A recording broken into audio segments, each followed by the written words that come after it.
Welcome to Chapter 2, Life and Times of J.R. Hendrick. And this chapter is going to be called Look Out. Look out for the deadlock. So, I want you to get ready. This is going to be fun. Here in a minute, I'm going to bring up Jimmy. Okay, this is where the plot thickens a little bit more. It's 5 till 8 in the morning. JR is having cinnamon rolls via room service. Ken decides to eat some cereal he bought the day before. Ken is not very happy that for the next 3 Sundays, JR is going to church with Olivia Reynolds. Now, David, I know if you don't... Now, David, if you don't ask Karen Kreider out on a date, I'm going to ask her, Ken said.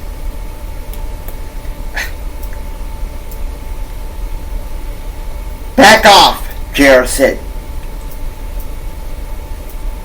Olivia is going to Baylor, and I can't have a long-distance relationship with her at Baylor. You know that. Okay, calm down. I don't want to have an argument this morning.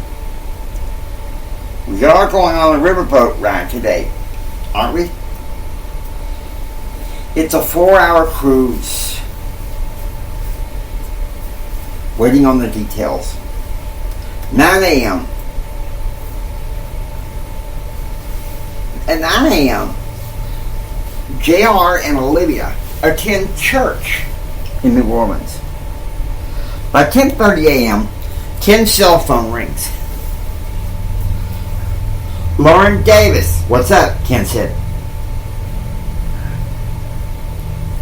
The riverboat's here, Lauren said in his thick... The riverboat's here, Lauren said in his thick Boston accent. No, I don't want to do with the boat. Man for JR, get on the boat. Alright, fine. I'm on my way. Shortly after that, Frank gets in his rental car when his cell phone rings. It's Lauren. What's up, man? Frank asked. Hey, man. The riverboat ride is here. And you better get over here because the boat is taking off at 11, Lauren said. I'll be there in 5, Frank says. By 11 a.m., the riverboat departs from the docks in New Orleans and is getting ready to head in 2 hours for another destination and another 2 hours to head back to New Orleans.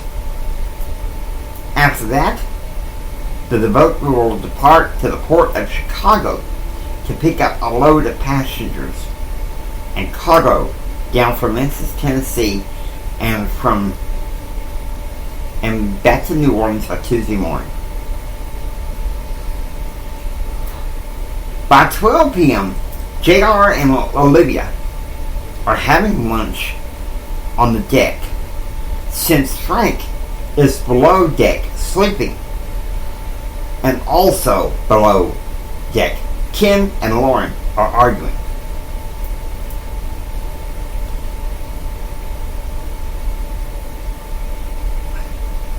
I still don't understand why you want me to be on the riverboat with you instead of my friends, JR said. I told you several times over the phone that once our trip is over, I transfer back to Baylor. And we won't be able to be seeing each other that much. I know, darling.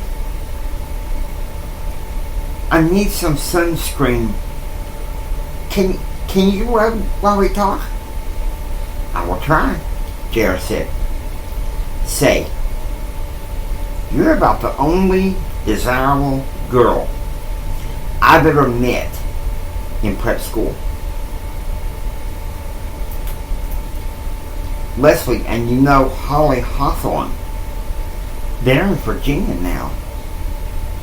I wish you'd give it some thought and transfer to Lubbock. I'm sorry, but my daddy says no, Olivia said. Speaking of which, that new girlfriend is yours? Of yours? You know Karen Crabbe? She's fine, Olivia. Uh-huh. I bet she is. But mark my words, she will lose interest in you.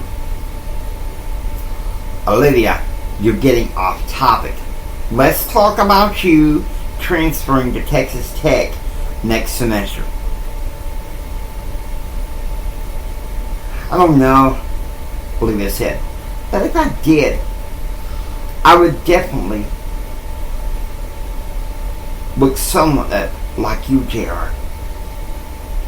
Frank Quentin is the most square and least desirable man in prep school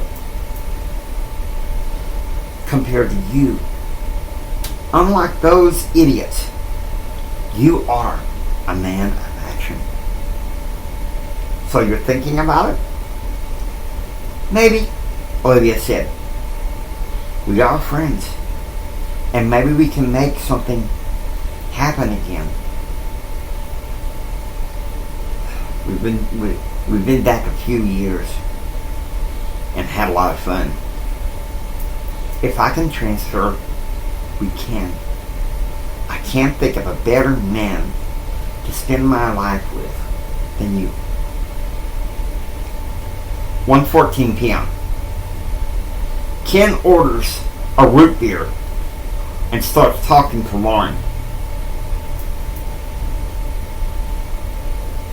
Do you know what being on the water represents to me?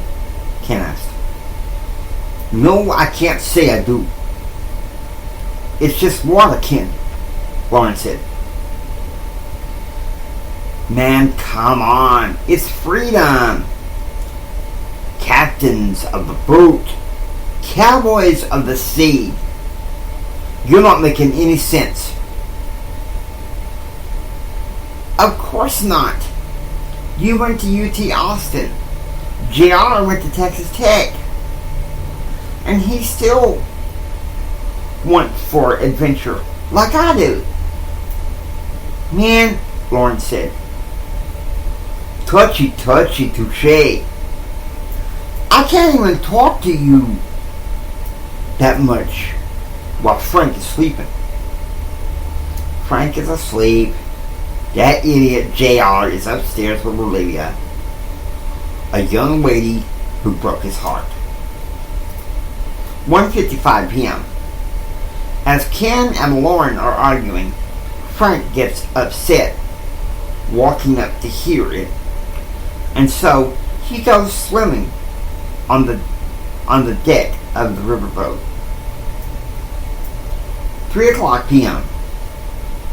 With the boat docking at the shore, JR can't help but notice that Frank is arguing with Olivia about how much time she is spending with JR. She accuses Frank of being immature, steps into the 1989 rental Chevy Suburban, and her dad speeds off. 3:10 p.m.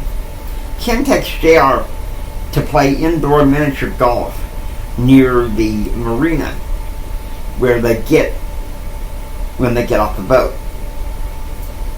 4:30 p.m. JR and Ken are having dinner at the Riptide Lounge. Sally approaches JR as he is eating his steak and macaroni and cheese. NFB Louisiana has its student convention tomorrow morning. And I want you to be there, Sally said. If you'll go back to my suite for some hugs, Jared said. I thought you'd never ask, Sally said.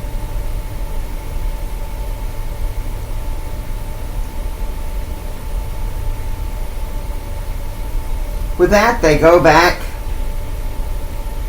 to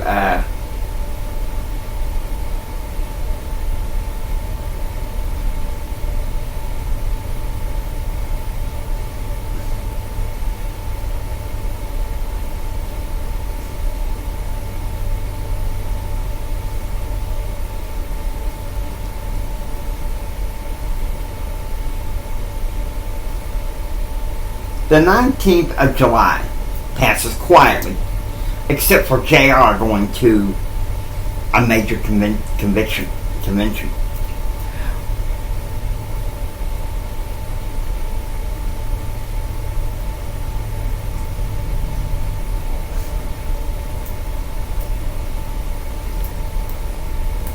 July 20th was an interesting date.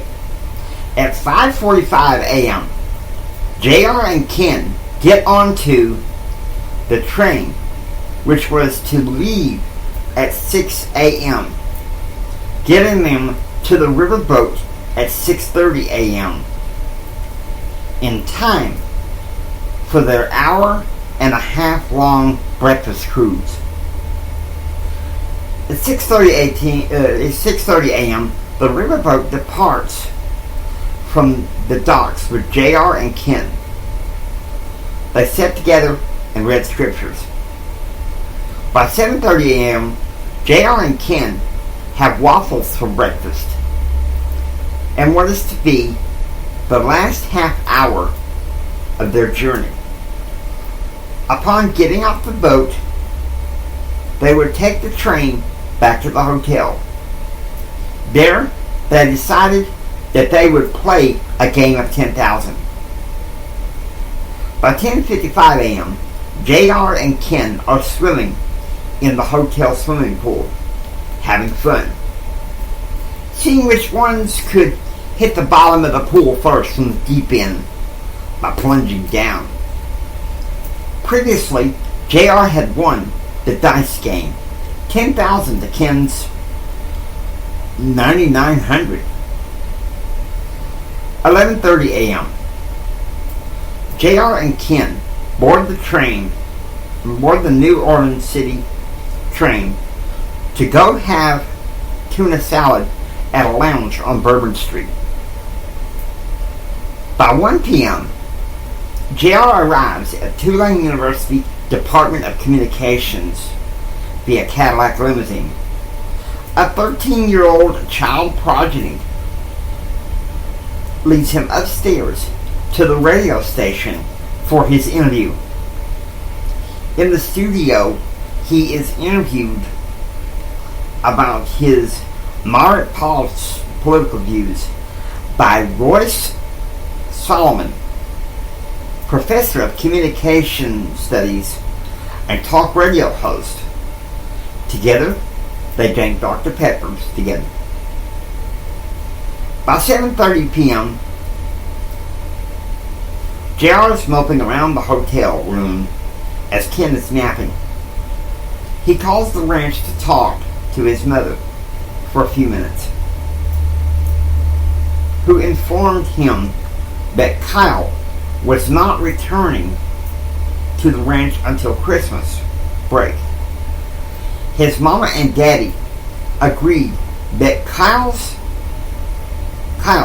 should stay in the Coast Guard and away from the family until he calmed down his vitriolic attitude. He tries to call Olivia, but the phone goes to voicemail. He's getting restless with New Orleans and is ready for next